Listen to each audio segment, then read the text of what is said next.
Hello ട്വീറ്റീസ്, വളരെ affordable ആയിട്ടുള്ള എന്നാൽ നല്ല അത്യാവശ്യം ലോങ് ലാസ്റ്റിംഗ് ആയിട്ടുള്ള ഒരു ഫ്രഷ് ആയിട്ടുള്ള ഒരു സെൻറ്റുമായിട്ടാണ് ഞാൻ വന്നിരിക്കുന്നത്.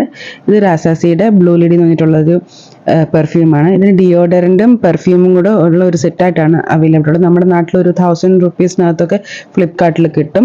സ്കൂൾ ഓഫീസ് യൂസിനേക്കാളും കൂടുതൽ നമ്മൾ ജിമ്മിലോ അല്ലെങ്കിൽ ഈ നല്ല സ്വെറ്റി ആയിട്ടൊക്കെ ഇരിക്കുന്ന ടൈമിൽ ആ സെൻറ്റ്, ആ ഒരു സ്മെല്ല് മാസ്ക് ചെയ്യാൻ വേണ്ടിയിട്ട് നമുക്ക് ഈ പെർഫ്യൂം ഈ ഡിയോഡറൻറ്റും യൂസ് ചെയ്യാൻ പറ്റും. അതാണ് ഇതിന് ഏറ്റവും നല്ലൊരു പ്രത്യേകത. ഞാൻ സമ്മറിന് വേണ്ടി ഡിസൈൻ ചെയ്തിരിക്കുന്ന ഒരു ഫ്രേഗ്രൻസ് ആണ്. ഇത് ഡിസ്ക്രൈബ് ചെയ്യാൻ നിങ്ങൾ ചോദിക്കുകയാണെങ്കിൽ എനിക്ക് കൂടുതലും ജാസ്മിൻ, വൈറ്റ് ഫ്ലോറൽ, ചെറിയൊരു സ്വീറ്റ്, ചെറിയ ഫ്രൂട്ടി, പിന്നെ ഉള്ളതെല്ലാം മസ്കി.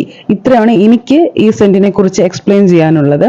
അപ്പോൾ അതിൻ്റെ ടോപ്പ് നോട്ട്സ് എന്ന് പറഞ്ഞു കഴിഞ്ഞാൽ ട്യൂബ്രോസും African orange flower and violet ലീഫാണ്. Middle notes jasmine, plum and peach. Base notes sandalwood, vanilla, musk, amber and vetiver. ഇതിൽ എനിക്ക് ഏറ്റവും കൂടുതൽ സെന്റ് മൂക്കിൽ അടിച്ചതെന്ന് വെച്ച് കഴിഞ്ഞാൽ of course white flowers, jasmine, അതുപോലെ ലില്ലി, അങ്ങനത്തെ ഫ്ലോറൽ സെന്റ് ആണ്. പിന്നെ ചെറിയൊരു വാനില, സാൻഡൽവുഡ്, പിന്നെ ഉള്ള ഫുൾ മസ്ക്. എന്നുവെച്ചാൽ അങ്ങനെ അടിച്ചു കയറി നിൽക്കുന്ന ഫ്രേഗ്രൻസ്. പക്ഷെ ഡ്രൈ ഡൗൺ സൂപ്പറാണ്, നല്ല സോഫ്റ്റ് ആണ്. ഇതിന്റെ പാക്കേജിങ് ഒരു ഇഷ്യൂ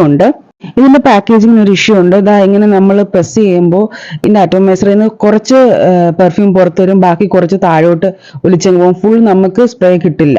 ആ ഒരു ഇഷ്യൂ ആണ് എനിക്ക് കണ്ടുള്ളത്. ബാക്കി ഞാൻ പറഞ്ഞില്ലേ, ഒരു നല്ലൊരു സമ്മർ സെന്റ് ആണ്. ലേഡീസിന് പ്രത്യേകിച്ച് ഇഷ്ടപ്പെടും. ഫ്രഷ് സെന്റ് ആണ്. ഓഫീസിൽ അല്ലെങ്കിൽ സ്കൂളിലൊക്കെ പോകാൻ, സ്കൂളിൽ നിങ്ങൾക്ക് സ്പോർട്സ് ഡേ ഒക്കെ ആണെങ്കിൽ നിങ്ങൾക്ക് ഇത് അപ്ലൈ ചെയ്തിട്ട് പോവാം.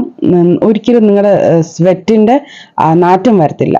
അപ്പോൾ എന്തായാലും നിങ്ങൾക്ക് ഇത് യൂസ് ചെയ്തിട്ടുണ്ട് അല്ലെങ്കിൽ നിങ്ങളുടെ ഫേവറേറ്റ് ആയിട്ടുള്ള ഫ്രഷ് സെൻസ് ഏതൊക്കെയാണെന്ന് കമന്റ് ചെയ്യുക. ആർക്കെങ്കിലും ഒക്കെ പ്രയോജനപ്പെടും. അപ്പം ചാനൽ ആദ്യമായിട്ടാണ് കാണുന്നതെങ്കിൽ ഒന്ന് സബ്സ്ക്രൈബ് ചെയ്തേക്കുക. അപ്പം വീണ്ടും ഒരു വീഡിയോയിൽ കാണുന്നവരെ ബൈ.